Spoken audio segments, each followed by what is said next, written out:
podcast. You're here with me, your host for this show, Michael Block, and with me is your co-host, Simon Canton, the man who knows everything, the writer extraordinaire.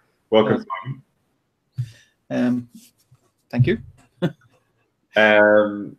Okay, we've reached 15 episodes, and that's where we've been doing quite well so far. We've only missed, I think, a week in sequence, and we've been going strong. Some interesting news and just general TV and movie news to talk about, and we've got a long list, so we're going to try and get through it. I know we're going to talk about. No, let's talk about what was probably the defining moment. Let's start the show and treat our listeners to what probably is the most interesting TV show that went on in the last 7 days, and it's something that we've talked a lot about on this show. It's Game of Thrones. I know, leading up to this, quite interestingly, I know, Simon, you'd expressed some disappointment about the season. You're not the only one. It's certainly been a common comment around the internet. This was an episode that was roundly enjoyed by practically everybody who watched the show, and in fact, it kind of echoed what you had been saying all along, because a lot of people were saying, thank God, we've really been waiting for this episode for a long time. So it very much echoed what you'd been saying for the past 3 or 4 weeks about Game of Thrones, and your cautious fear that it might be going down, a bad path, or if you like, a predictable path. I think you'd stated on a couple of episodes previously that Game of Thrones' strength had been its unpredictability, its freshness, and it's the way in which it never, if you like, dog walked its audience. It always had something surprising or fresh there. And okay, this wasn't an episode. I don't know. I'd be interested to see what you thought. From my point of view, I didn't think it was an episode that had a lot of surprises. It just was fantastically well paced. From moment to end, it was flipping between stories at a pace which never staying too long until moving to another story, and then kind of kept keeping the focus going on until what seemed like the true focus, which was the last 20 minutes, which was an epic sort of almost Lord of the Rings, Fellowship of the Ring. Don't curse it with that shitey film. No, it did have good. It wasn't terrible. Sure. But it did have an epicness that you would have, not necessarily, like, whether you like the Lord of the Rings stories or not, the battle scenes and the sort of the set pieces that were there, I think we could all agree were at it during its time when it first came out, certainly were exciting. Whether or not, like, the entire shows, those Lord of the Rings films, went on too long or lacked pacing, that's a different matter. But certainly from the set pieces point of view, this was incredibly impressive for what is, TV drama. Mean, anyway, what did you think of this episode? Well, I mean, as you say, like, I really love this episode. I said so in my review over on my website, but this episode really brought home to me that this is the reason why we've been sitting watching people talk for 7 episodes, because they were saving all their money for the end of the season. I have to expect that. So obviously we're going to spoil stuff if people haven't figured that out by now. I have to expect that Ramsay's going to Stannis' army with 20 men. Someone said on What the Flick, as a budget-saving measure, because they had this big battle. They can't have, like, the Boltons versus Stannis' army in full, because they're going, well, let's full mode, 400,000 extras. Like, they probably, I don't know what the budget was for the episode 8, but I have to guess, like, if you talk about, it's an hour-long movie, essentially, and most movies that look that good cost $100 million. So, you'd be talking 30, 40 million, I guess, for the amount of CGI they had in it and the amount of extras and all the rest of it. And watching it, like, the main thing I wanted to say was that, so Heidi and I were watching it, and the wildlings are getting in the boats and going over to the bigger boats, to the ships. And I said, does this not look exactly like the helicopters in Saigon just before the Vietnam War got in full swing? And I won't, because I want to hear your view, but just to stop you there, what was really funny is at this stage I was thinking I remember watching that episode and going, oh, they're not going to actually do what they said they would do. And at this stage, I kept thinking of what you had said and what was hinted at before. And I kept thinking they're gonna burn these boats and kill all these children, wildlings. I actually thought it was a serious possibility, just because the whole episode was kind of, you just didn't know what was going to happen. I genuinely thought that. Now, I didn't think what was going to come. Hey, there's going to be some army coming out of left field anytime soon. Totally unexpected. Anyway, go on. But I got a spoiler because the Americans see it the day before. Someone had posted on social media a picture of a White Walker that said, "Come at me, bro."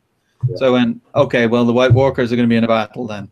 Mm-hmm. And that's my fault for, like, on Mondays, social media just has to be a blackout zone. I can't go near it because the Americans just spoil the crap out of everything. Yeah. And that's not to say it's just because it's the Americans. If we got it a day earlier, I'm sure there'd be plenty of Norwegians/Irish people spoiling the crap out of it as well. It's just social media in general is spoilery. Yeah. No, so the battle was great. I think it kind of justified in a way the boring, like 6 and 7 were the most boring episodes. 6 was really troubling, and then 7 was atrociously bad. 6 was, like, as I said at the time, an okay episode of TV. Like, it would be okay in most other shows, but in Game of Thrones, it's disappointing. 7 was just disappointing. It was just bad. We also got on the Cersei storyline, she's obviously going to get beheaded by the end of the season. Okay, what's that feedback from? Oh, sorry. Keep going. So I have to think. So who's going to save her? Kevin, who she told to piss off back home when he was on the small council. Someone pointed out on What the Flick that they think that. Hold on a second. Just go back to that, because I have to take that in. I'm not sure. I mean, are you willing to bet, like, a first for this podcast? Are you willing to bet, a McDonald's meal the next time you're in Ireland, right?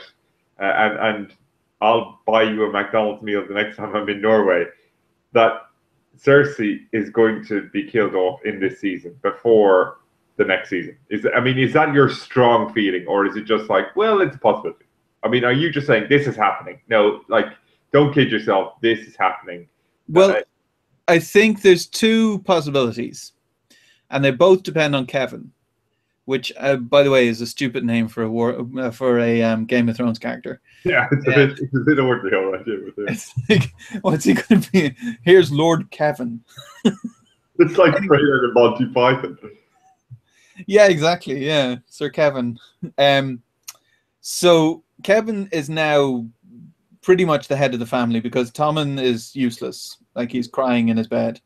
So Kevin's going to come back from Castle Rock, and he's going to decide whether he saves Cersei or not.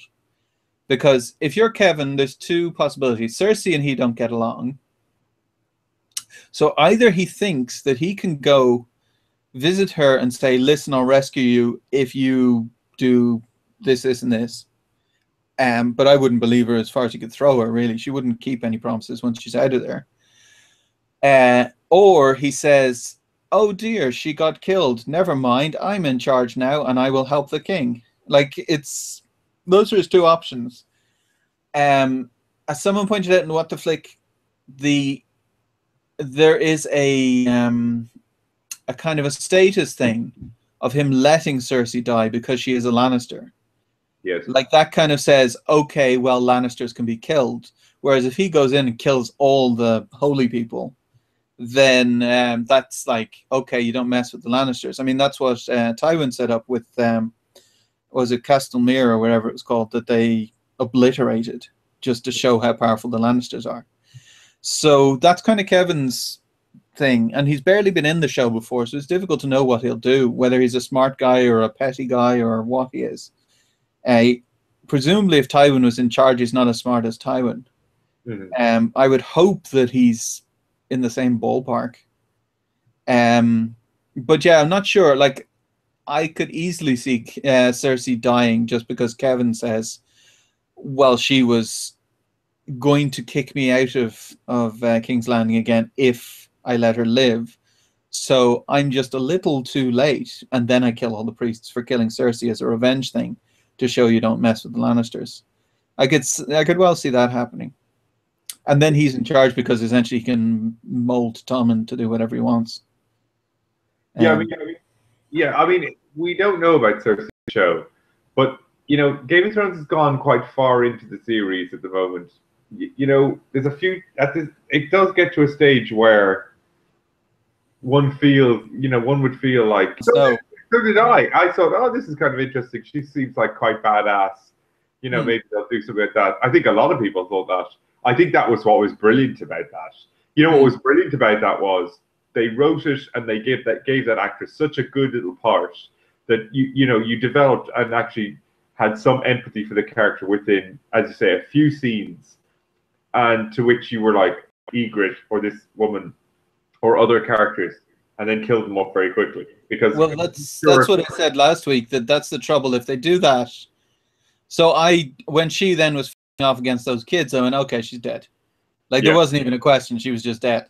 So it's not a surprise when characters you think are going to survive die, because that's happened. Criticism for his voice acting in the Destiny game, which is ridiculous because it's just would criticize anything he just didn't like. He was too robotic. Surprise, surprise, he was playing a robot. Yeah, exactly. But I mean, it was just powerful stuff. And here's an actress who, and I'm forgetting her name, just who's now, it wasn't quite maybe, certainly. Well, it was more, she's the goody two shoes, and he's the one that sees the shades of grey. So together they could potentially take over the Iron Throne. But as he says, why? Why bother going over to Westeros when you could take over the other? Totally, but that's Tyrion's character. He's always been the smartest. I mean, I always thought he was the smartest. Like, maybe he isn't, but he always portrays it. One thinks that Peter Dinklage would do a fantastic Othello, but not Othello. Iago in Othello, because it's obviously not the same type of character, but similar traits. But in any event, some good acting there, some good writing. More importantly, drew him in. Good pathos. Tyrion actually got to do something other than just being dragged around for the last 4 episodes, because that's effectively what he's been doing. He's effectively been. Well, I mean, for his character, he's lacked motivation, and now that he's met Daenerys, it's like, oh, okay, I see what I can do. Like, he's kind of gotten his motivation now. He drinks wine regardless, but he drinks a lot more wine when he's got no reason to live, and now he has a very strong reason to live, which is to either put Daenerys on the Iron Throne, or at least support her if she's going to be in Essos, taking over parts of that, or even just staying in. I think what's interesting about this perhaps relationship is that I think he sees somebody who has had similar disadvantages to him, and maybe a kindred spirit. They're not the same person, but that's somebody who he might be able to use her for his benefit, and she might be able to use him for their benefit, without trying to screw each other over ultimately, right? So I think she has always lacked a certain amount of leadership, and she's done well when she's listened to wiser heads than her, right? Because she has, as you say, she's got the heart. Maybe she needs a little bit of guidance, so that she doesn't just do the first thing that feels right, which is like you kill children, I'm killing you, or whatever. Maybe she needs to take a longer sort of picture, a long-term view on it. And having decent advisors has always been good. Equally, what he's always needed was a king or a queen who has that power, who would effectively appreciate it, and also be somewhat loyal. What did you think of Jorah? I think what Dinklage said, obviously his character is brilliant, because it's true. We've all known that he's been in love with her since season 1. You know, you've seen the looks that he's obsessed with her, and his reaction to being kicked out, going back into effectively selling himself back into slavery just so he could fight for the queen. It But reminds me of some sort of gladiator, Russell Crowe gladiator, sort of, you know, I don't care if I'll die. You know, he literally he's obsessed. But but he showed his true colors. So the reason why she kicked him out was for keeping a secret that would nearly kill her. And now he has another secret that'll nearly kill her, and he's keeping it secret again. You're talking about him being infected with the stone thing. So anyone who touches the stone skin gets stone skin and dies. So he shouldn't be around anyone that he cares about if he really cared about them, because he's going to kill them. But he's like, no, screw that. I'm going to hang around with Daenerys because I'm in love with her, and forget it. Whatever happens, happens. He's completely self-centered and doesn't care about her at all. He's just thinking of himself. Just because he has that maybe super What? What did you say, Mike? Maybe he was super cautious about touching her. I mean, I don't think. I mean, you know. So Stannis' daughter touched a doll that had touched someone who had stone skin, and she got stone skin. So it's not just skin to skin transfer. It can be through objects. So if he touches anything that touches Daenerys, and that stone skin is going to grow as well. It's not going to be just like a little patch in his arm. If he touches anything that Daenerys touches, she gets stone skin, and then she's dead. So he's really either being stupid and not thinking it through, or being completely egotistical, not caring. I think he's being stupid rather than being egotistical. But either way, it's not someone Daenerys should have around. I think he should die in the arena, and that'll be that. He may well do. Let's face it, he wanted him dead sometime. No, I mean, I don't mind. He's not a particularly interesting character, but I don't mind him. It's not like Littlefinger, who I just don't like the actor or the way they're portraying it. Yeah, he's not good. But what people around here where I live, like I think he did get there, and even before he did that, he obviously lives somewhere around here. But interesting. I mean, Queer as the first show I ever remember him being in. I never really watched the series, but I remember when it was on. It was obviously a Channel 4 or maybe an ITV British kind of soap, you know, in the 90s, maybe early 2000s. But yeah, I think he's doing okay with what is an interesting character. I mean, if you think of it, more Iago than Tyrion. Yeah, but exactly, that's what I was going to say. If Peter Dinklage was playing Littlefinger, he would be people's favorite character on the show. Yeah, it's the portrayal of the character that I just don't like. Like, he was in The Wire, and he was in The Wire very little. Like, he was just little bits of him here and there, so I didn't really mind him in that. This, he's just got one of the major roles. Like, he's one of the movers and shakers in Westeros. So to be someone who constantly talks out of one side of their mouth and says everything in a kind of a whispery, stage whisper kind of thing, it just doesn't work for me. I mean, and I'm not the only one. I've seen plenty of people who think these are the greatest actors in the world, other than this guy who was terrible and letting the side down. Yeah, no, I wouldn't go there. Okay, we're going to move it on because we've spent about 20 minutes on that. Sure. Last sort of predictions on that. Is there 2 episodes to go or 1? 2. Yeah. So we're going to get, what's his name? Ramsay fighting Stannis. And you think that will happen in this season? Oh, it has to. He's about to go off with 20 men. What are they going to do? He rides all the way and doesn't get there. You know, Game of Thrones, that could be 4 months later. Like, so you could. No, they have to. They have to show that. They have to have one last battle. That'll probably be episode 10. So he'll do the IRA type guerrilla tactics, and he'll probably be successful. It's not a bad move, to be honest. Yeah, I mean, like, so the ideal. So if you think about Ramsay, what would he do with 20 men? So Stannis is in the middle of his army, and trailing them is Stannis' wife and child, and Melisandre. Yeah. So if you were Ramsay, where would you go? If you take the wife and child of Stannis, then essentially you've ended the battle immediately, because Stannis will go, oh, okay, I'm leaving. Absolutely. I think you're right that there's no doubt he's not going in there to do, you know, let's kill 5 people in the night and they won't know what's happened, or, you know, something like this, or set off a bomb. Not, you know, that's not really that kind of a thing. But yeah, he will. This is the sort of thing where he'll either sneak into a tent in the cover of darkness and slit, Stannis' daughter's throat, or or Stannis himself. It'll be some sort of, as you say, dawn Well, or night raid where he assassinates somebody. No doubt, the typical kind of stabbed in the back, when you couldn't see him coming type of stuff. yeah. Real cowardly. I just can't imagine it being Stannis himself, because he's one of those, I'll get down with the men, probably in the middle of the camp, everyone's around him. How the hell's 20 men going to get there?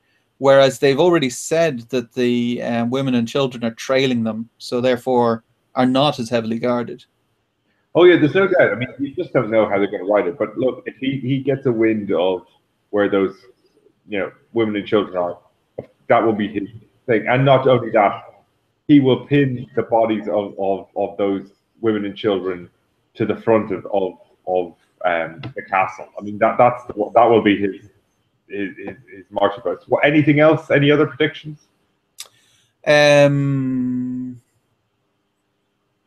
No, I don't think so. Like, I think so. Jorah's going to go into the arena. And we'll I see would that have to, huh? and we'll see that this season. We'll see Oh yeah, that'll be this season, because anyway. I wasn't meant to tell you that. There was a spoiler in the season trailer thing. but I mean, sure, that could have been in the last couple of episodes. But anyway, I don't know. No, it is. Like, I've practically spoiled it now. Anyway, there was like a 5-second clip of Jorah fighting someone in a big arena. Yeah. So he's going into the arena. I mean, we knew that anyway from this episode. Yeah. And do you think he'll survive this season? No, I don't think so. You think he'll die then? I think he'll die, yeah. Okay. Cersei, I think, has a 50-50 chance of surviving, if even that. Yeah, and they'll give her trial before the end of the season. And just the last thing to touch on, I think Jon Snow, if he was going to die, he would have died now, but never say never, right? He would have died in that episode there. I mean, there was enough chance for him to get filleted. But how funny would it be if he gets scurvy? Well, actually, there's two things I want to say. First of all, this is obviously good. Those people who were doubting whether they should have left are now in no doubt. They will go back and realize we have to band together. So as tragic as the slaughter of the wildlings were, it can only reinforce everybody else who was saved's view that we need to bond together. These things are things. They are unnatural. Would you agree with that? Yeah, definitely. I was going to say, so what he said about every person that dies is going to be lifted back up and become part of the army of the dead. That was an amazing scene. Someone on What the Flick had a really interesting thing. So they said Daenerys is going to come over at some stage, hopefully, and try and fight the White Walkers. And they said, so she's got 3 dragons, so they can just fly about and kill all the White Walkers and the Whites. What if one of the dragons dies? Can the White Walkers raise up a dragon and have a dead dragon fight against the live dragons? Jeez. That would be pretty awesome in like season 8, 10, something. Anyway, that was on What the Flick. They had that theory. Okay, the other thing was that came up we should comment about, because I think it will become relevant later. And to be fair, again, like yourself, I've read a few things and I saw something. Valyrian steel. Oh yeah. Yeah, so there's a point there where he's looking for the dragon glass and he can't get it, and it looks like these White Walkers are like literally their swords are going through everything, shattering every weapon that's before them.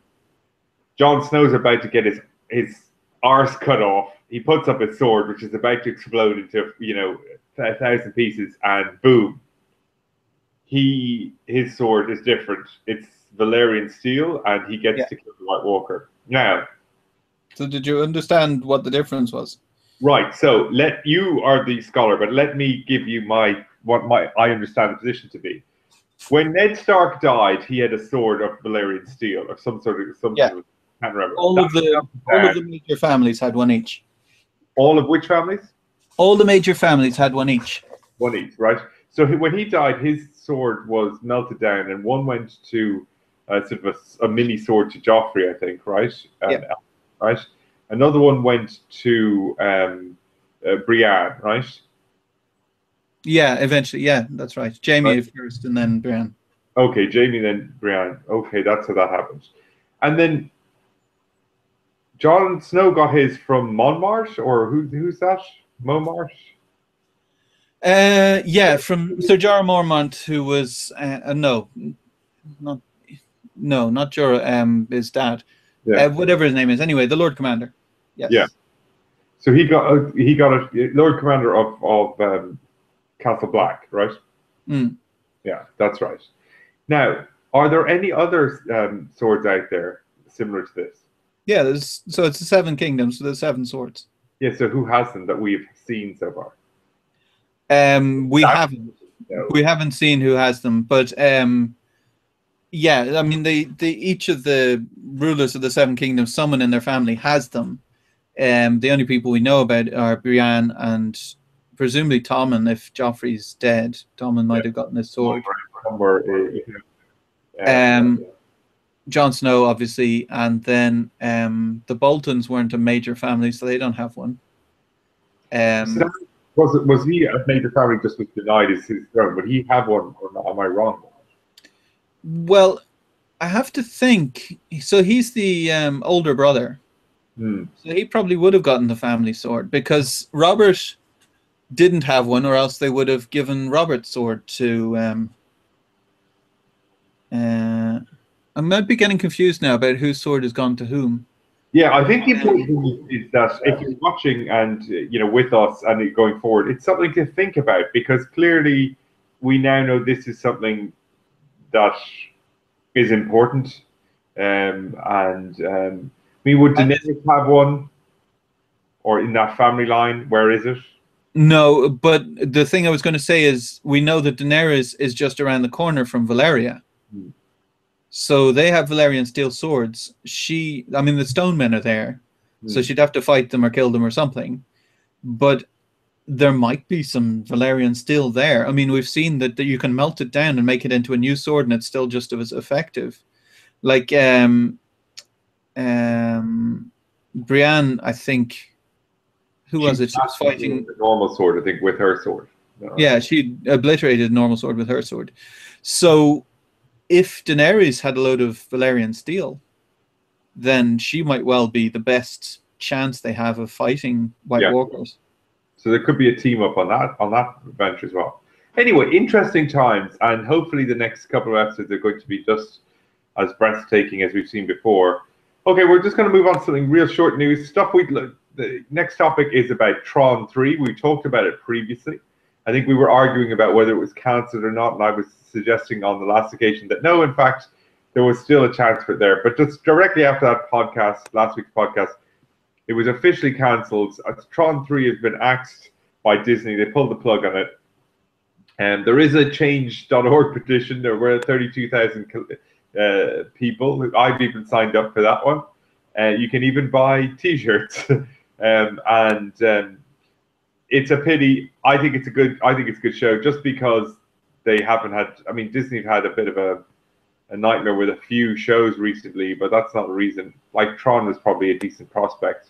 But anyway, that's say la vie. Just in terms of a TV upcoming list, it's a number of lists, and I mean, we won't go through them now, but I found a list on IGN for the summer 2015 preview, and you'll find lists wherever you are. Anyone listening to this podcast, you'll find them online. But I mean, even if you say upcoming TV, IGN will give you one, but I'm sure that all the websites, major media websites, have information. But quite useful to see what's coming up. There's a lot of shows coming up. Yeah, June is just going to be chock-a-block. Do you see the things I flagged on the? Yeah, absolutely. I mean, it's crazy. Like Between, I know you've been watching Between, and we might talk about that in a while, which is on Netflix. I still haven't finished Grace and Frankie, right? I haven't even started Bloodline, which was on that. Never saw Kimmy Schmidt. I mean, you're only finishing Daredevil now. I know you didn't like it, or love it. I still have episodes of House of Cards to finish off. There's stuff on TV. One to pick up again. Yeah, exactly. So there's so much. I mean, like Orange is the New Black is coming up in a week's time. You flagged that. This new Sense8 thing, which really looks very interesting. And again, we've talked about it before on this podcast. And look, it may be a bunch of crap, but one thing is for sure. I mean, Netflix are really, really, they're giving different content. It's not just, oh, if you like old TV shows or if you like old movies, like, if that's for you. And there was probably a time when that's when it was. If you like 3-year-old movies that you've seen before, you haven't seen before, then Netflix is for you. Now it's far more choice than that, and it has original. There was an announcement yesterday for another new TV show. It's not really for us, but it was a kids' TV show that's coming in September. Yeah, I saw something about that as well, and I was just like, wow. I mean, like, you said here, 2.5 weeks time, True Detective. Obviously, that's not going to be Netflix, but that's going to be on Sky Atlantic or HBO in America, and Sky Atlantic here eventually. I mean, whether you like the first or not, one of the great things is if this captures anything like the essence of the first series, it's a totally new wing of actors, and it's going to be Colin Farrell. And there's one thing about Colin Farrell: it'll be shit or it'll be great. There's no in between. He'll get paid either way. Hey, yeah, totally. They'll be like, he will phone it in, if he can, or it will just be, fantastic. Well, I think Colin Farrell is completely, like, he's a very good actor when it's the right project, and he's an atrocious actor when it's the wrong project. And it's just, as you say, it's completely like one way or the other. It's never like, I was okay. It was always, it's never middling. In fairness to him, it's never middling. It's shite or it's brilliant. You know what I mean? Which is a good thing, I think, really. I mean, that's what you want. Usually that means that the source material wasn't very good. Yeah, or the director, or the editing or anything else. Yeah. I mean, you've also said Da Vinci's Demons coming back again. Fear the Walking Dead is a spin-off series of The Walking Dead, as I understand it. Da Vinci's Demons, I wanted to say very briefly, it's been delayed and delayed and delayed and delayed and delayed, and I don't know what the story is behind the scenes, but it was meant to be on in January, February time. Okay. And we're now in June and it's still not on. Or Tudors. Huh? Tudors. What? Who's the star of this Tudors, the Irish actor? Oh, hang on, I'll look it up. No, I know.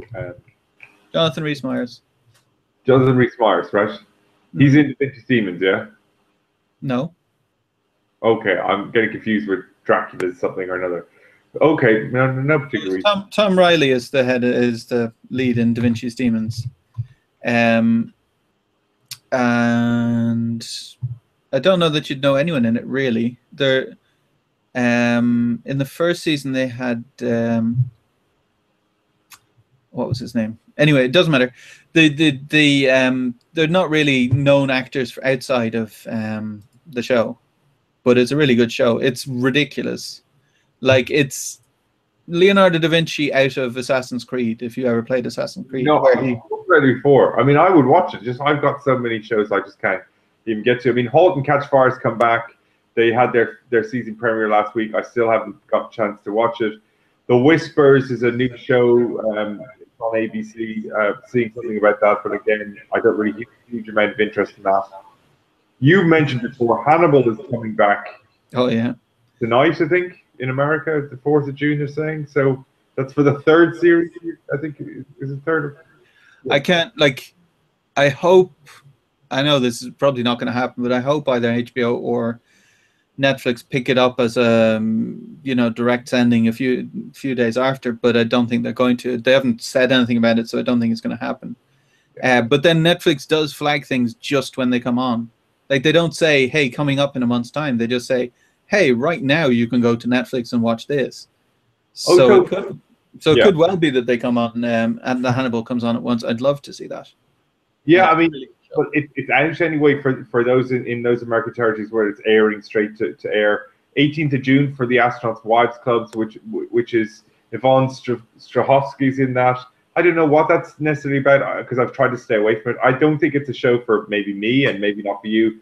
It kind of looks to me like it's a show centered around the women who were the wives of, Neil Armstrong, etc. And that, it's a different take on maybe the, Apollo missions or something like that. But I could be completely wrong about that. That's what it looks like. The picture, just the still for the show, is them looking up at the sky, with their hands clasped as if they're praying or worrying or whatever. So that's what it looks like. Just for the dates for anyone listening, it's the 21st of June that The True Detective comes back on HBO. Same day, the 21st of June, The Last Ship, which is that kind of crap but really good series with Eric Dane, where they're this battleship and the world has this plague, and they're the last ship alive, this kind of thing. It was kind of a Michael Bay directed sort of TV series, and it was kind of crap, but it got better as it went on. It's got a second season. That's on the same day as True Detective comes back. I thought that got cancelled, but I might be thinking of something else. Yeah, no, I think it probably. I think it was probably people thought that's what could happen, but actually it got popular. A TV show that went live for free on Twitch midweek was a show called Mr. Robot. I saw about 5 seconds of it, and I've got it. I've got to see that as well. It's called Mr. Robot, and it kind of looks a bit like a TV show based on something like what the premise of Watch Dogs, like a hacker, and it's probably quite interesting. But they showed that already for free on their website, and then they published it on Twitch live, so it was free to air. But they're actually officially putting the premiere on the 24th of June. It's funny, they're doing that a lot now, where pilots will actually go out for free in advance of their true air date, just to get a feeler, and they'll put it out on platforms like YouTube or Twitch and stuff like that. So maybe. Yeah, Kung Fury just did that as well, which I don't know. It seemed a little bit annoying to me as a Kickstarter supporter that they then just gave, like, I paid whatever it was, $10 or $20 or something, and then they just give it away for free for anyone. Okay, well, what was the point in me supporting it then? And I get why they're doing it. It's because it's just a short, and they want to get people interested in whatever. But even like if it was a timed thing, where they said, "Hey, you guys get it 3 weeks early" or something, rather than just, "Hey, you guys, here's your link, and here's the link for everyone else who didn't even support us. They get it free too." Yeah. That was a little bit. As I said, even a few weeks would have been enough for me to go, okay, fine, fair enough, because I know they do need the support for it. But yeah, no, it does seem a bit weird. There was a series last year I watched, Steven Spielberg with Extant, which is about the robot child with Halle Berry. And to be honest, I thought that series was really boring. And but it's managed to get a second series that's premiering on the 1st of July. Ray Donovan, I don't know if you ever watched Ray Donovan. Very kind of. No, it's a crime kind of thing.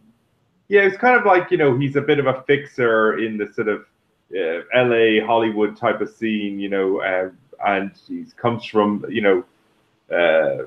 Irish American kind of family, but he's a tough guy, kind of a wise guy, and he's trying to keep his family together. And it's really harsh and kind of like, it's not comfortable to watch. I never watched The Sopranos, and I'm not sure if it's like that there. Therefore, I mean, it's hard to compare, but I wonder if it is. I watched a few series of The Sopranos, and The Sopranos is not very hard and tough. It's not like Goodfellas. Goodfellas is way tougher than The Sopranos is. Yeah, I think he's even got that Italian kind of thing. It's more like this guy's just like working class, but he's done well for himself. He's incredibly wealthy now, but he's on the take. You know what I mean? He's not a legit guy. He's like a fixer. Interesting series though. It's got its 3rd season. Obviously, John Voight is in it. Got awards for his best supporting actor as the dad, the horrible dad, and I forget the guy's name. He was in the original. He was with Hugh Jackman in Wolverine as Wolverine's brother. I forget the actor's name. The guy that was a wrestler before. Yeah, big tall guy. Anyway, I'll get to him. But one show, and I think you watched it as well, that's coming up as well, just for anyone listening to the show, if they can get it, it'll be on FX in America. I'm sure it'll be on FX or Sci-Fi in Europe, is season 2 of The Strain. And I don't know, did you get a chance to see that? Nope. What's that about? Yeah, it's kind of like, it's a typical kind of Stephen King type of a show, and a CDC thing, it says. What? Yeah, CDC. So they think there's some sort of virus, but it's basically people are turning into the undead. So a zombie thing, or? Yeah, Liz Schreiber is the guy from Ray Donovan, but yeah, it's kind of like I'd say zombie, but it's not really zombies. It's kind of more um, the undead kind of. There's a dark kind of um, force, and there's a whole Nazi element to it, and the occult and this sort of thing. It's you might hate it. The acting's terrible, So, but actually, I really really liked it. It's done by I think Guillermo del Toro. Yeah, he's the creator. He's a writer creator, and it's got that Guillermo del Toro kind of odd sort of sensibility. So it's not Stephen King, but it has that sort of feeling of it. It's a very interesting show. The acting's all a bit hammy as it was. Like it's the kind of show that you'd see when you were younger, and it's just being redone. It's kind of interesting. It's got the guy who was in Game of Thrones, who I'm trying to think. Corey Stoll is the actor's name, and he was in Game of Thrones. I'm trying to remember the politician that was put forward by Frank Underwood, who had the drinking problem. Well, not Game of Thrones, then. You mean House of Cards? House of Cards. I mean House of Cards. Yes, of course. Sorry. And it's interesting, partly because he was bald on House of Cards, and he wears this ridiculous wig. But Peter Russo. One thing we should mention as well is Wayward Pines. Have you seen that? Which I have. That's been out for I think it's the third episode's coming up tomorrow or tonight in American television. I haven't seen it yet. It's obviously got Matt Dillon and Shannon Sossman from. For me, it's really interesting because it's a indie book. Wayward Pines is written by Blake Crouch, who he self-published on Amazon. So he put it up himself, and then his book became so popular that Hollywood picked it up and made a TV show out of it. Like the series only came out like maybe 2 years ago or something like that, I think. So it just showed, for me at least, self-publishing on Amazon can turn into major Hollywood success in a couple of years, which is cool. I mean, I've definitely been keeping an eye on this show. I really want to get around to watching it at some stage. If and when it comes out, I've stayed away from any reviews.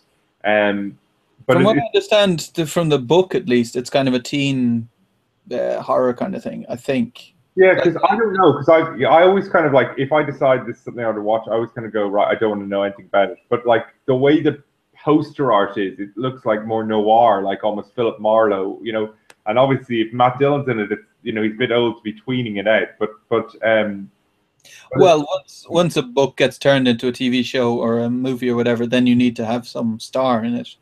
Yeah. So then the age thing goes out the window. If the guy in the book was 17, well, now he's Matt Dillon. Yeah, no, totally. Okay, but anyway, look, I suppose what we can say is from that segment is this. There is a shit ton of content out there at the moment, and it's just fucking unstoppable. Like, even if your job was just to review this, of which it is. I mean, I follow several kind of media journos who just cover TV and movies, and it's just their job to watch this shit and get all this stuff early. And like, frankly, this is fucking crazy. I mean, you just can't. And this is leaving aside trying to watch the latest block. We haven't even talked about really any movies here. And we haven't talked about like Mad Max. I didn't even have time. By the time, like, it's still in the cinemas, but it's gone off the 3D and IMAX. I'm like, okay, well, I'll just watch it at home on a Blu-ray or something, whatever, when it gets released in 3 months. Because they've already moved from the IMAX 3D, which I would have been interested in watching. Now it was San Andreas, which is doing mega bucks, right? And I'm like, yeah, that's a good movie, but like, it looks fun, but not sure if it's, Well, whatever. no, the reviews I saw at least said, if it's not a bad movie, it's just not a particularly good movie either. Yeah. It's okay. It didn't look like it would be. But like, I really like The Rock, especially all the stuff he's been doing lately for. He's charismatic. Like, he's got a very easy kind of charisma, and you can't buy that or you teach it. He's the kind of guy who could sit there reading the newspaper or the phone book, proverbial phone book, and actually, by and large, he'd probably be good at that because he does have a natural, not forced, charisma. One of the things I will say about TV at the moment, Aloha, which is the new Cameron Crowe movie, is not getting great reviews. And I think that's a pity because I certainly like the trailer. But then again, I do like his sentimental Jerry Maguire. Well, the thing for that was, I heard at least the studio eviscerated the movie. Yeah, there's a lot of things I didn't really want to go into, but there's things like Cameron Crowe had said something in an email, which was part of the Sony leaks about, well, all performances are good, but you know what you got from Bill Murray, it's only going to be as good as that. And it's funny because the trailers with Bill Murray looks quite good, where he's this sort of supporting character who just kind of is whimsical, which is probably what Bill Murray does well. But look, this stuff happens. That Sony leaked stuff. A lot of things worse things were said about other people, you know. So, you know, but I do think it did. I think you're right that some of the bad blood for that and bad feeling towards it was because of that. And if your own studio's eviscerating it in the background, which is their job, I mean, like, I imagine several massively successful movies get eviscerated in the think house. Then they get released under protest, and then they do great, and then everyone's like going, "We said it was always going to be good. We were only messing," you know. No, I think so. I think the trouble is when you've got a movie that's like a 7 out of 10 movie, and it's testing 7 out of 10. That's when the studio is going to step in and start editing it. They're going to be so. Whatever you think about Cameron Crowe, even if you don't like him as a director, that's his job, is to make movies. Their job is to produce, and they're going to come in and not know what the fuck they're doing and make a 7 out of 10 movie into a 3 out of 10 movie because they don't know what the hell they're doing. They won't make it into a 10 out of 10 movie. You could say anything. Almost Famous, Jerry Maguire, Elizabethtown, which is, by the way, underrated, hugely. Vanilla Sky, underrated, because actually when it came out, it actually got good reviews. I didn't like it. Yeah. He's a fucking genius. And then you go, oh, let's change this by committee, you know. Well, as I say, I don't think if it was getting rated 10 out of 10 from audiences, I don't think they would have gone in and messed with it. I think because it wasn't like an amazing movie, they tried to turn it from an okay movie into an amazing movie, and then turned it into a pile of crap. I will be buying it on Blu-ray, and I will be tweeting Cameron Crowe that I love his movie, I presume, because I will wait to do that when I've actually watched it. But when the director's cut comes out, probably watch that. I just like this type of movie. People, you know, some people don't like this kind of movie. They think it's too sweet or it's too whatever. The thing is, he's making the same movie every time, and I love it every time. It's fucking genius. Well, he makes movies for me. I don't know. I mean, it can be a bit schmaltzy, but like, yeah, Almost Famous was good. Jerry Maguire, I never got why people were so like. I thought it was good. I just didn't think it was amazing, like the best movie of the year or anything. Amazing. Really, I didn't even watch that. Heidi watched it. Really underrated, and it's an amazing soundtrack. Like even as a road trip movie, it's amazing. And of course, it's got Kirsten Dunst in it, and you know, I like Kirsten Dunst. So she's kind of amazing. It even has Orlando Bloom in it, who I hate, with the fucking death stares of 1,000 death stares that you'd only find in Kung Fu or Kung Fu movies, and or Kung Fury movies, and yet I still love that movie. So anyway, right, got to move on. We're way too past. We're almost at 50 minutes. We're 50 minutes in. You did a review of Daredevil. You also obviously wrote, you know, on your blog simoncanton.com. And I'd advise everyone to check that out. It's at simoncanton.com. You'll find a review of Daredevil Season 1. You've done a complete review there. I checked that out.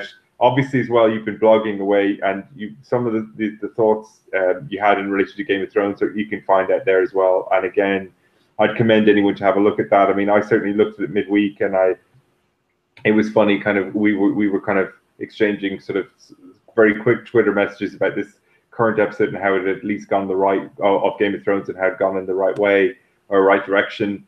Review Daredevil 1, the short version, it seems to me, Simon, is it never got better for you. I mean, I enjoyed it. I really did. And I kind of really did watch it the way it was meant to be done, not week to week or whatever. I know you aren't just doing one episode every week, but I kind of did marathon it in maybe 2 days. You watched it over a number of weeks, and the pacing you never liked it. I mean, sorry, you thought we had some good episodes, but you think it's pretty middling all in all. It started off okay. Like I could see where it was might go and that it might get better. Like episode 1 was a little boring, but not bad. So I thought, okay, it's going to get a bit better. And then episode 2 and 3 maybe were getting a bit good. And then it started to slide from good down to okay, down to bad, down to absolutely atrocious. Yeah, and I think what you said was, look, I think, and I'm trying to paraphrase it, but I mean, in fact, what you're saying is, look, I didn't give up here. I watched all of it, and I can tell you now, I won't be watching season 2.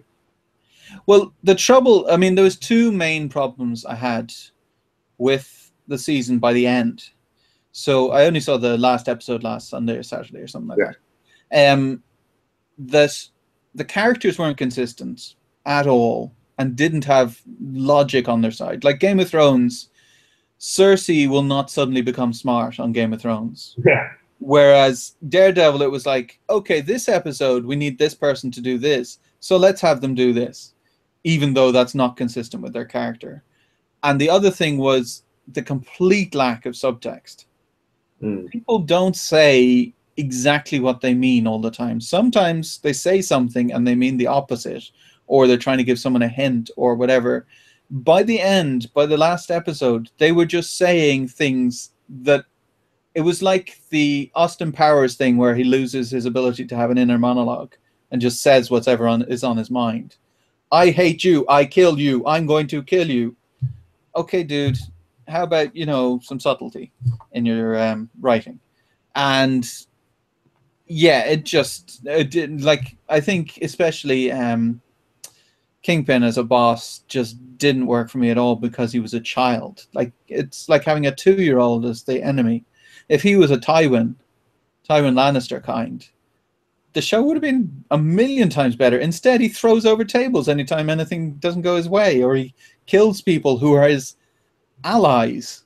So the only people standing between him and this masked man, I'm going to kill you just because I want to kill you. Yeah, like, this maybe as a cartoon character always did have a rage problem, and maybe that's where you are. But I mean, as you say, that doesn't mean they can't raise some sort of element of subtlety, nor are they bound by the comics to such a degree. You know what I mean? Well, they didn't even mention the characters' names. So Wilson Fisk was never called Kingpin. Sure. I mean, I'm not a huge comic book reader, but he was a big guy with a bald head who was in charge of all these crime families. So I guess he's Kingpin. I don't know. Maybe I could be wrong. But anyway, he was never convincing. Like, why Lady Gao would follow him made no sense at all if she was meant to be so smart. Also, the blind people don't notice blind people was the stupidest line in the entire show. Like, what are you talking about? I remember every encounter I've ever had with a blind person because there aren't that many blind people in the world. And it's a horrible affliction. And you go, oh, Jesus Christ, that guy only has a stick or a dog to help him walk around. What the fuck? And you remember it. If you said it was people in mobility scooters or wheelchairs or whatever, there's a lot more of them around. And you might go, oh, yeah, I might not notice people going around in a wheelchair. Blind people, they tend to stick out. There isn't that many of them. Okay. Okay, well, we'll move on. I mean, I think we've talked about this over a number of episodes, and the truth is that it never really captured you, and you're probably not going to watch season 2. I mean, never say never. You might give it. No, I am definitely not watching season 2. That would be essentially like. Heard it here first. If we're still doing podcasts this time next year, and Simon's watching season 2, you guys can call him out in his bullshit, and you can, get him up on the Twitter and say, "Bullshit artist." Yeah, on the 4th of June, you said never, never, never again. But there you go. Anyway, so.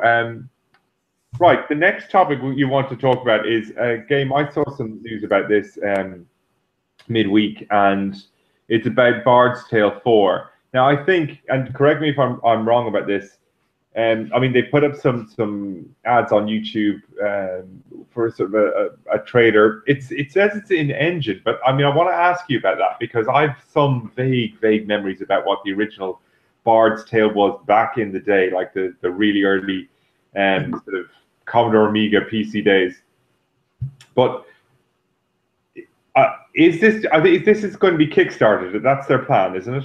Am I right about that? They kickstarted Wasteland 2, which won the Game of the Year from quite a few places last year. They kickstarted Torment Tides of Numeria, which they're currently working on. Yeah. And so the way they work internally in their company is they have a tiny team of like 6 guys who are coming up with all the ideas for the next game they're going to make, and they have a massive team of, I don't know, 50 people who are actually making the game that the 6 guys came up with. So they come up with all the plans and the maps and all the ideas, and then this huge team makes it. Yeah. So the huge team is currently working on Tides of Numeria to come out later this year, presumably. So they're like, okay, well, the 6 guys and girls need to work on the next one. And the next one we want to make is Bard's Tale, because the head of the company, he made the first Bard's Tale. This is In Exile Entertainment. They have 36 days to go on Kickstarter. Their goal is 1.25, so 1,250,000 American dollars. They've already got 22,000, almost 23,000 backers. They've raised about 979,000. So they're not. I mean, they've 300,000 to go. Kickstarter as well. People give in the last day, maybe even the last 12 hours. So they're easily going to pass their goal. Yeah, I mean, 36 days to go. They've already raised maybe almost $1 million in maybe 4 days. Yeah, they've exceeded every goal. On Wasteland 2, they exceeded it. On Torment, they exceeded it. So they're going to do it again. And that's one of these things where some Kickstarters you give to and you're disappointed with the result and you end up with essentially nothing for your money. And some of them you kickstart and you go, I'm proud I was part of making that game a reality. Like Wasteland 2 is a really good game. I'm proud that I helped kickstart that. Even my little, Kickstarter pledge. So bringing me back to that one, which is now, I actually did check this out. I mean, I don't remember too much about it, but I did check out this video midweek. And I think this guy, it sort of started out and he was this individual creator. He kind of tells us about his background, and then he's transported from someplace in America. He was there with some kid or something like that. I don't know if you saw this video. And this kid is kind of playing this brat, almost like some Bugsy Malone kid. Oh, I'm this big developer, even though he's like 4 years old. Anyway, then the guy gets transported to some cold place in Scotland or something like that, which is where the original Bard's Tale was created. Now, my memory of Bard's Tale was sort of a top down is not the right way. It's almost like it's almost 3/4 kind of 3/4 down, a bit like Populous or Black and White or any of those sort of things. And it's literally, for PC, point with the mouse and you move to that point or slash sword or something like that, right? Yeah. But the weird thing is the part of the trailer that I looked at, it was said in engine, but it just seemed like, but it's in engine for in the context of a game that doesn't have those kind of graphics. So Well, I'll explain. Yeah. So what they've said is that their plan at the moment, obviously this is very early and they're just rough ideas, but their plan at the moment is that when you're exploring the dungeon or the world, you're in first person. And then once you go into combat, it goes to third person, the same as Bard's Tale used to. So you get to see everything from first person when you're just, figuring out puzzles or walking through the world or whatever you're doing. And then once you start fighting things, it goes to a top-down 3/4 view. Okay. And that's when you actually get into the turn-based combat where you start choosing what you're going to attack people with and stuff. Okay, well, again, we're almost like we're at an hour now in the show, and we've got a few more topics to get through, so we won't get too much more into the weeds on this one. I definitely would advise people to check it out. It's obviously on Kickstarter at the moment. The videos are all there. It's an interesting project, particularly if you're kind of a retro gamer, any interest in doing that. I'm sure there's plenty of, I mean, I know, for instance, in the Kung Fury situation with Kickstarter, you feel like, oh, that wasn't great. But often in the games Kickstarter, I mean, you're effectively paying maybe a discounted price for a digital copy of a game. And therefore, if you were going to buy that game anyway, you're not, I mean, like, it's all win-win. No, you can't. You can't really think of it that way, because for some Kickstarters, it's stupid. It's people, like some big companies even kickstart things where you're going, well, you have the money to make it anyway. So you're just being greedy. Whereas the In Exile guys, the guy who's in charge, Brian Fargo, tried to shop this around for 15 or 20 years. And the kid in the video you were referring to is like his version of the people with the money saying constantly, no one wants to play these games. So these games wouldn't exist without Kickstarter. That's kind of the way it works. So if you want to see this game, you have to Kickstart it. Otherwise, it's not going to exist. You can't buy it later. Oh, I agree. But when I say that, I'm saying that in the context of these guys having just, they're 900,000. It's clearly going to make its goal. So the game will be made, or at least, sorry, that's not a guarantee either. But the reality is that it seems to me that this is almost guaranteed now at this stage. So actually, almost purchasing this is just like a pre-order. It's important to say as well, Kickstarter doesn't have any guarantees. Like the Heroes Quest. You remember Heroes Quest? Mm-hmm. The two people behind that did a Kickstarter a year and a half ago to make a new Heroes Quest, except they didn't have the license, so they were calling it Rogue to Redemption or something. And they used up all their Kickstarter funds and hadn't made a game. Like, they hadn't managed to make it, so they're running another Kickstarter to actually make the game. So there's no guarantee if you give money to a Kickstarter that you'll get anything at all. You could end up with zero. There's no game made and there's nothing there. The only reason that In Exile I would trust to make a game, but exactly. don't trust anyone. I don't trust anyone. I think when you've got people like In Exile who've made games before and they've a reputation of this, you're on safer ground. I agree with you, it's not quite the same situation.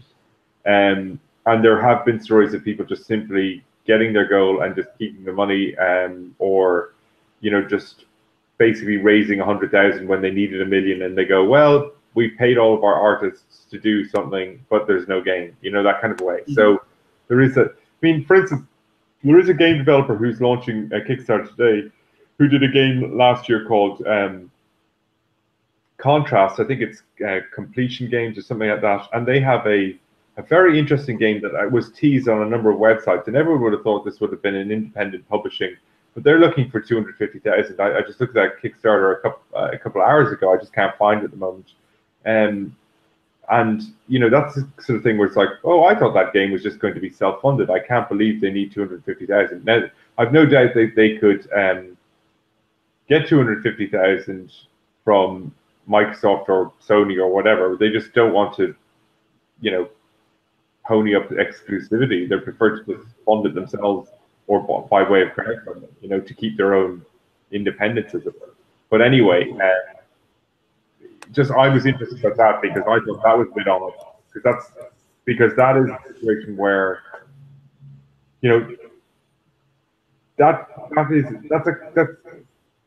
that's a company. It's called We Happy Few, and it's a Kickstarter that's now live. And that's a company. I think it's Compulsion Games. They're a serious developer, and they're looking for 250,000. Now you'll turn around and say, yes, so or Double Fine, and they look for money for Broken Age and say la vie. But it's just interesting, rather than trying to say let's get a deal with the publisher. They'll do this because what's interesting is they're only looking for 250,000. It might be about publicity more than about the money, then. Yeah. But it's interesting. Okay, we've still got loads to get through, so I'm going to try and move forward onto whatever the next crazy topic is that we thought we'd talk about. Oh yeah, okay, very shortly. Anybody who's listening, I think we got one viewer here, and who's viewing it live, and anyone listening to the podcast afterwards, go and check out the Shia LaBeouf motivational speech videos. They're all around the place. He did this motivational speech. It's watch the short version of it, which is I think 11 minutes long, where he there's a half-hour version. Half hour, I think it's half hour, and it's basically a number of they're quotations from writers. That's all it is. Right? And then he does a motivational speech, and he puts himself in all sorts of different positions, but he does it behind a green screen. But he's got this motive. One of the sort of talks is a sort of a shorter thing where he's just like, just do it, and he kind of does this whole rant rage kind of thing. Whatever you did to your microphone, you've stopped. We can't hear you. Okay, well, we'll keep going. Oh, and now I can hear you. But anyway, so some of those videos have, because he was behind the green screen, been re-edited, and they've been quite funny. Like, he obviously knew that was going to happen. Of course he did. He loves this. He loves the self-publicity of it. And to be fair, I just think, he's got this persona now, and he's going with it. He's leaning in. And all fair play to that. But some interesting stuff this week. The craziness of Shia LaBeouf continues, and certainly he just does not want to be out of the news. And as I said, Godspeed to Shia LaBeouf, which should be his next video. Okay, maybe even a music video with the lyrics "Godspeed to Shia LaBeouf." Genius or poser is what you say. I think he's both. And there you go. We're going to move on to, I think, the last topic we'll deal with this week. Valve's new policy on refunds, and there's a number of articles about this over the last couple of days. And basically, I'm going to ask you to give some finesse to this. But effectively, they're saying we're going to give you a full refund if you just don't like the game, right? So, well, I'll explain. Like, since I've read the actual thing, so if you buy a game on Steam, and for almost any reason you want to get a refund within 2 hours of playtime or 14 days of real time, you can get it. So if you play the game for 2.5 hours, no refund. Okay. If you play the game for 1.5 hours within 2 weeks of buying it, you can get a full refund, even if the reason is, I don't like this, or it doesn't work, or I bought it by accident, any reason at all, really. The no refund within 2 hours playtime, basically. Yeah, so essentially this is to stop. So Steam has had a problem that there's a lot of shovelware. Yeah. So some people have been packing up Unity asset packs, which essentially is a bunch of models. So in the Unity engine is a coding thing for making games. Sure, yeah. And they sell these packs, which are like trees and people and houses and stuff like that. Yeah. I've seen the videos. I know where you're Yeah, exactly. So, but just in case someone who's watching doesn't know. So someone takes these packs and then just compiles it, doesn't do anything, just compiles it, puts it up on Steam and charges $10 or whatever they charge. And then someone accidentally buys this, and previously to now, they'd be going, oh, I guess I'm screwed. I've just lost $10 or $20, whatever it was, because this is never going to get better. It's just an asset pack compiled and put up on Steam. So Valve's been getting a lot of heat for this because essentially that's ripping off consumers. It'd be like if I sold a book on Amazon that had no words in it, or just had the word book over and over and over and over, and someone bought it and they couldn't get a refund for that. Well, that'd be ridiculous. So Steam or Valve are dealing with this by saying anyone can get a refund for any reason, because that way they you can complete into that. Maybe Gone Home. I've never played Gone Home. I want to play Gone Home. I wish it would come to console, or I need to get a decent PC. But the order, I believe, could probably be completed in 2 hours. Maybe not. Yes. Okay.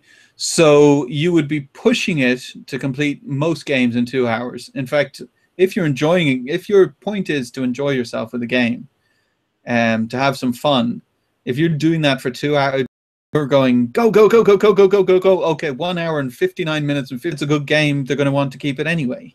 Like, even if it's a 2 hour game. Well, do you think developers are like this? I mean, publishers, developers. They'll hate it because they've been ripping people off. Like, you get things like Assassin's Creed Unity or whatever that's buggy.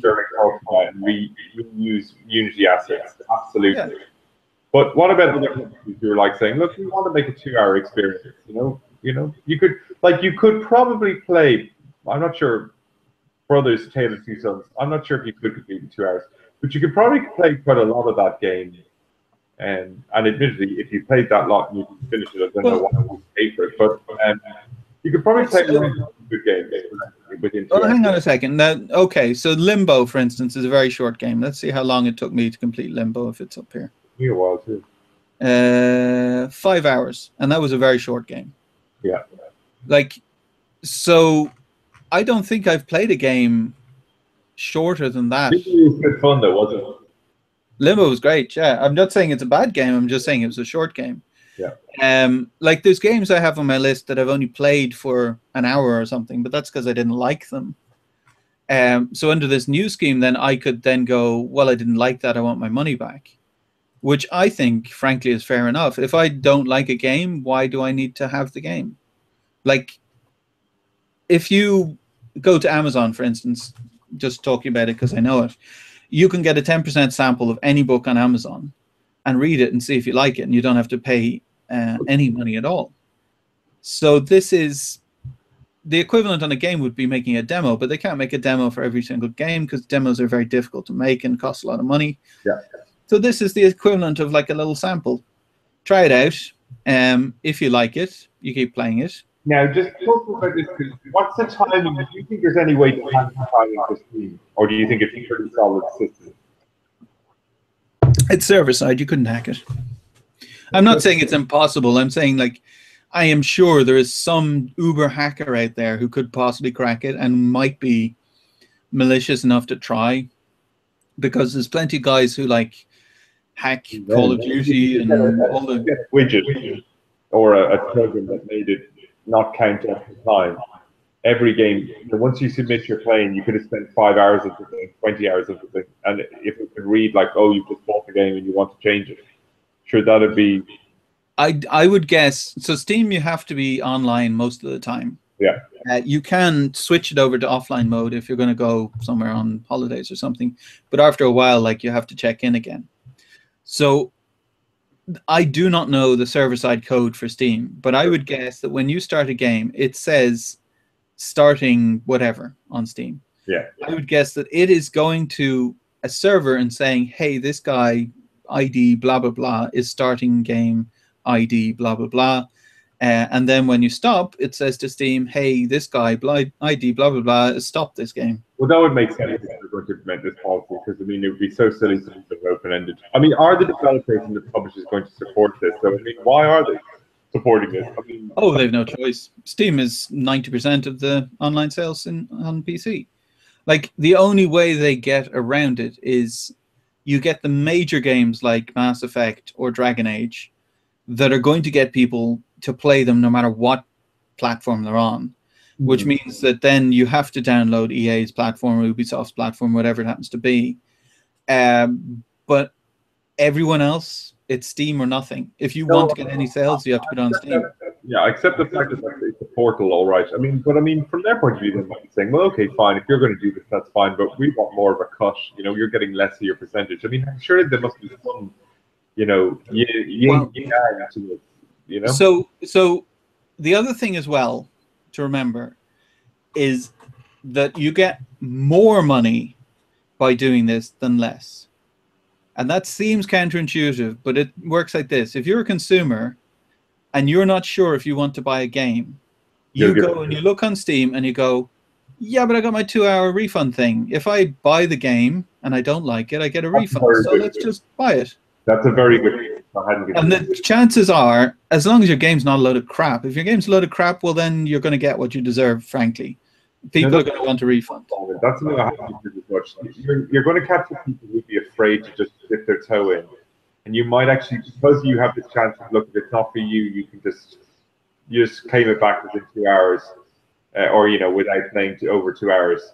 You're hopefully going to have just as many people who are returning the game. You're going to have hopefully more people who will have given it a try and actually go, oh, I actually really like this. You know?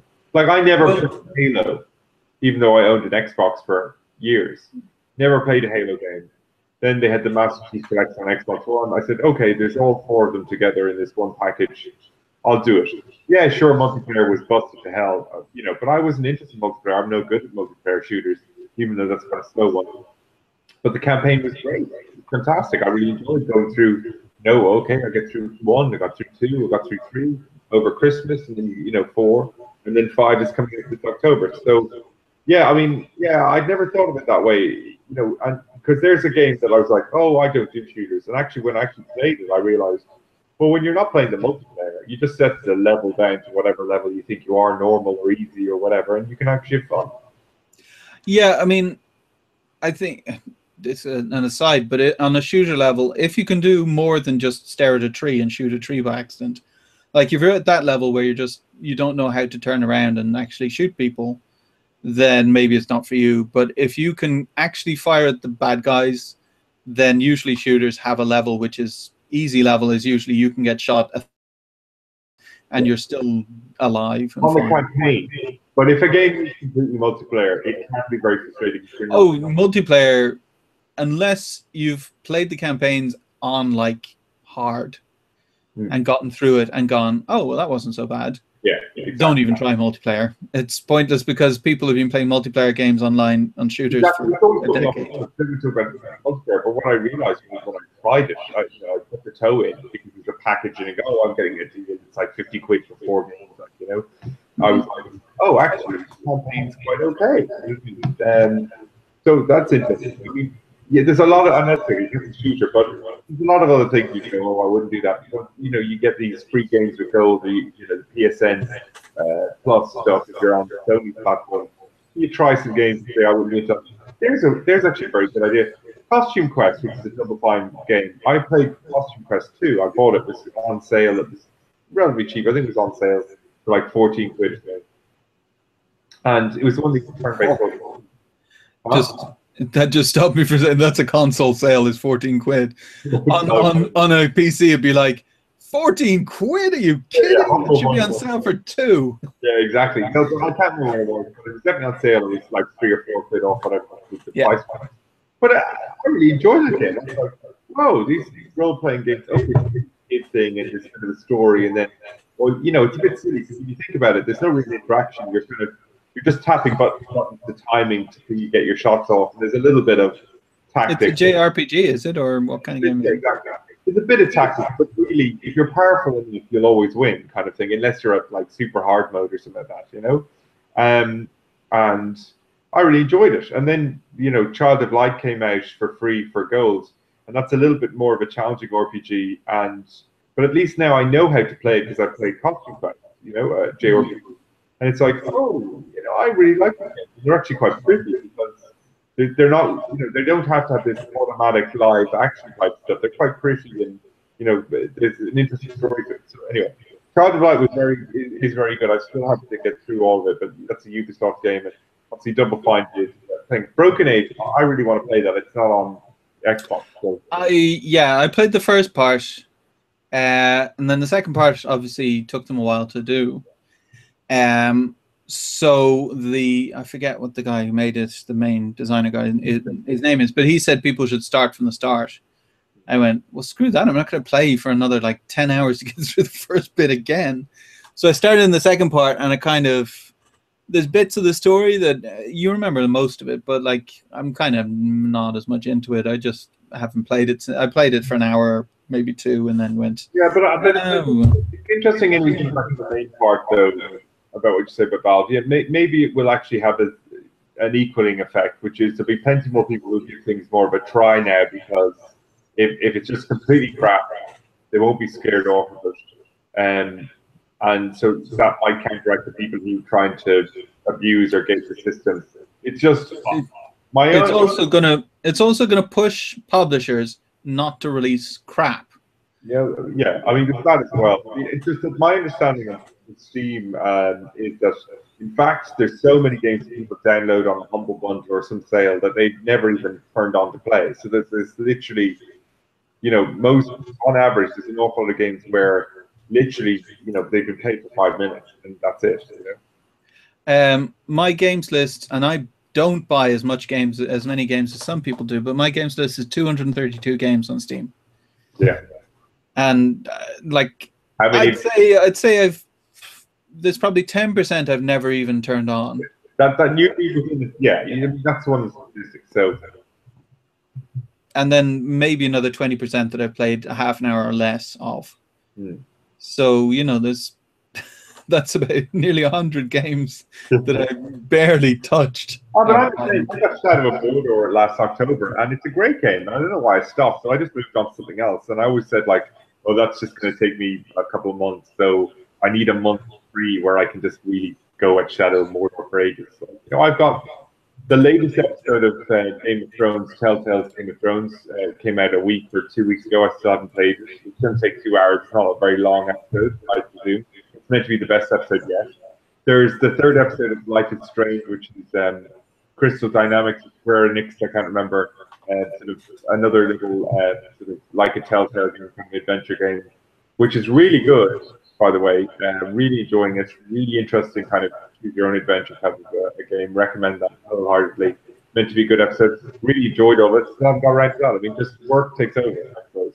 Anyway, being busy and not being able to play all of the games that we actually have means that we're complete wasters and we're not serving our audience because this is meant to be a nerd podcast, gaming podcast. Yeah, well, we've been watching so many freaking TV shows. Yeah, TV shows are killing us. I mean, it's all good stuff, let me tell you. It's all good stuff. One last thing. We're gonna go, but I want to ask you if you've seen a film, Book of Eli. Yeah, with Denzel Washington, yeah. Yeah, because it was written by Gary Whitta, and obviously he worked on Telltale games, and also he did work on he's doing work and has done work on some of the upcoming Star Wars movies, and obviously he was a games writer for Telltale. Very interesting guy. Listened to a few podcasts with him on the Kind of Funny Game, Game Over Greggy shows, those kind of podcasts. Very interesting guy. Is it good? It's okay until the twist, which is atrocious. I don't want to know, but yeah. I mean, I won't tell you what the twist is. I'll just like the twist is really bad. Like a twist where you go, "That's not true. That's impossible." Okay, I didn't want to know. I think I'll be waiting for a twist. I didn't even know this was a twist. Anyway, the Book of Eli. I thought it was about Jerusalem and religion.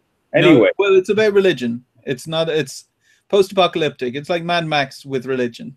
Excellent. Okay, well, I might be watching that over the next week. And meanwhile, we will catch up with you for episode 16 next week. But before next week comes, in the future, that is, you should check out some of Simon's stuff, his works of literature on his website at simonsaccounting.com, where you can still go and read some of your books for free. Yep. The series starters are for free at the moment. So there's 3 different books there you can read completely free. See if you like any of them and check them all out. You can also funny stuff. Huh? You can get merchandise. Yeah, you can get some t-shirts and stuff. Exactly. Maybe read the books first. It might be more. Well, sometimes you know, wear the t-shirts. You know, for a book you've never read. You can catch Simon at Canton on Twitter. Yep. You can catch me at Bad Barrister. And again, not getting any tweets from anybody listening to this podcast. But if you are listening to this podcast, and I probably should say this at the start rather than at the end after an hour and a half, you should ask us questions if there's any topics you want us to deal with. You know, what you could do, Mike, is put it in the video description after the video publishes. Like, just give a link to our Twitters. That'll make it easier for people to. Yeah, no, absolutely do that as well. We'll do that as well. And as I said, enjoy. There's a huge amount of amazing new TV shows in the next 7 to 14 days. Watch it. We're going to be watching some of it. As I said, if you're enjoying it or hating TV shows, you know, give us a buzz, let us know, and we'll talk about that on next week's show. So until then, from me and Simon, that's a wrap. Bye.